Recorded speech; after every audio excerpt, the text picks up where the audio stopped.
कोणतीही डाळ न वापरता, इनो, सोडा, दही काही न वापरता आज आपण मस्त मऊसूत जाळीदार असे अप्पे तयार केलेले आहेत. हे अप्पे जे आहेत ते आपण नारळापासून तयार केलेले आहेत. तुम्ही पाहू शकता एकदम जाळीदार हे अप्पे तयार होतात. खायला तितकेच स्वादिष्ट आहेत. चला तर मग वेळ न दवडता आपण रेसिपीला सुरुवात करूया.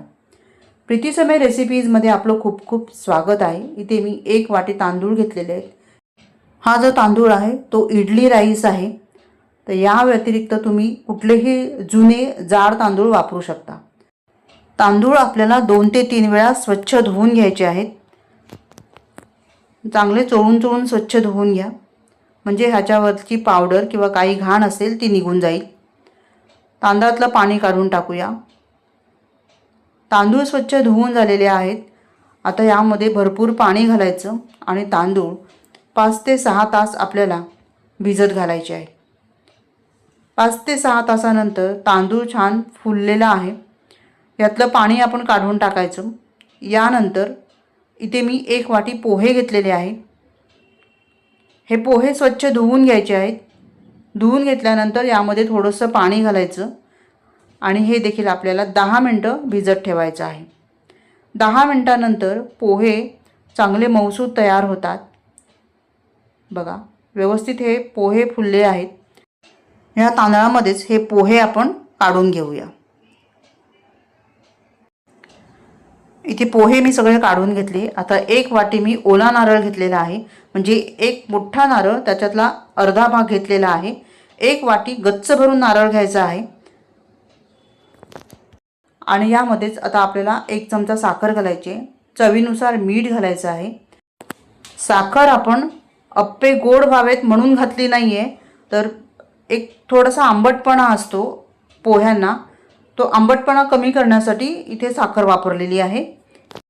आता मिक्सरच्या भांड्यामध्ये घालून थोडंसं पाणी घालून आपल्याला हे बारीक वाटून घ्यायचं आहे. पाणी जे आहे ते आपल्याला इथे अगदी बेताचं कमी वापरायचं आहे आणि घट्टसर पीठ आपल्याला तयार करून घ्यायचं आहे. हे मी दाखवते त्या पद्धतीने.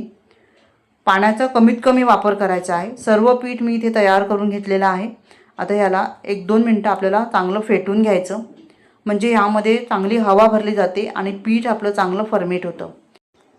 पीठ खाली पडू नये म्हणून मी खाली प्लेट ठेवलेली आहे. वरून झाकण ठेवायचं आणि रात्रभर ह्याला आंबवण्यासाठी ठेवून द्यायचं. दुसऱ्या दिवशी सकाळी बघा पीठ मस्त असं फुललेलं आहे. याला छान अशी जाळी पडलेली आहे. आता हे सगळं आपण व्यवस्थित मिक्स करून घेऊया. थोडंसं अगदी हलक्या हाताने मिक्स करून घ्यायचं, नाहीतर ह्याची जाळी मोडली जाईल. आता अप्पे तयार करण्यापूर्वी आपण इथे एक चटणी तयार करून घेऊया. तर इथे बघा अप्प्यांमध्ये आपण कुठलीही डाळ वापरली नाही, त्यामुळे इथे प्रोटीनयुक्त अशी चटणी आपण तयार करणार आहोत. इथे 1 वाटी मी भाजलेले शेंगदाणे घेतलेले आहेत. 1 वाटीला थोडेसे कमी डाळे घेतलेले आहेत. 7 ते 8 लसूण पाकळ्या घेतलेल्या आहेत. मिरच्या घेतलेल्या आहेत 4. तुम्ही तुमच्या आवडीनुसार मिरच्या इथे कमी जास्त करून घेऊ शकता. कढीपत्ता घातलेला आहे. कोथिंबीर घेतलेली आहे ताजी आणि अर्ध्या लिंबूचा रस आपण घालणार आहोत. चवीनुसार ह्यामध्ये मीठ घालायचं आहे. 1 चमचा आपण इथे साखर वापरणार आहोत आणि आवश्यकतेनुसार ह्यामध्ये पाणी वापरून ही चटणी आपण तयार करून घेऊया. चटणी इथे मी तयार करून घेतलेली आहे. तुम्ही पाहू शकता मस्त अशी चटपटीत चटणी तयार होते. आता यावर तुम्हाला फोडणी घालायची असेल तर घालू शकता, मात्र मी इथे फोडणी घालणार नाही आहे, अशीच ठेवून देऊ त्याला. आता पीठ आपलं कसं आहे ते बघूया. तर इथे तो पीठ थोडंसं घट्ट आहे, त्यामुळे पाणी घातलं आहे 2 ते 3 चमचे आणि 1 चमचा तेल घातलेला आहे. आता याला चांगलं फेटून घेऊ. आता हे पीठ आपलं अप्पे बनवण्यासाठी तयार झालेलं आहे. चला तर मग अप्पे तयार करूया. अप्पे पॅन इथे ठेवलेला आहे. यामध्ये थोडंसं मी तेल घालून घेते. अप्पे पात्र चांगलं गरम करून घ्यायचं. तेल चांगलं पसरवून घ्यायचं. यानंतर प्रत्येक साच्यामध्ये आपल्याला हे पीठ घालायचं आहे. हे जे पीठ आहे ते साईडच्या साच्यांमध्ये अगोदर घालायचं आणि मधल्या साच्यांमध्ये नंतर घालायचं आहे, कारण मध्ये उष्णता जास्त आहे, त्यामुळे ते लगेच करपतील. नेहमी आपण डाळ तांदळाचे अप्पे बनवतो किंवा रव्याचे अप्पे बनवतो. एकदा हे वेगळ्या पद्धतीचे अप्पे तयार करून बघा, छान लागतात. एकदम मऊसूत सॉफ्ट तयार होतात, जाळीदार बनतात. चला आता सगळ्या साच्यांमध्ये आपण पीठ घातलेलं आहे. वरून झाकण लावायचं आणि 2 ते 3 मिनिटानंतर आपण हे झाकण काढणार आहोत. तर एक बाजू शिजण्यासाठी 2 ते 3 मिनटं लागतात. आता बघा ह्याला आपण अशा पद्धतीने उलट करून घेऊया आणि दुसरी साईड पण आपण शेकून घेऊया. अगदी कमी तेलामध्ये मस्त असा हा नाश्ता तयार होतो.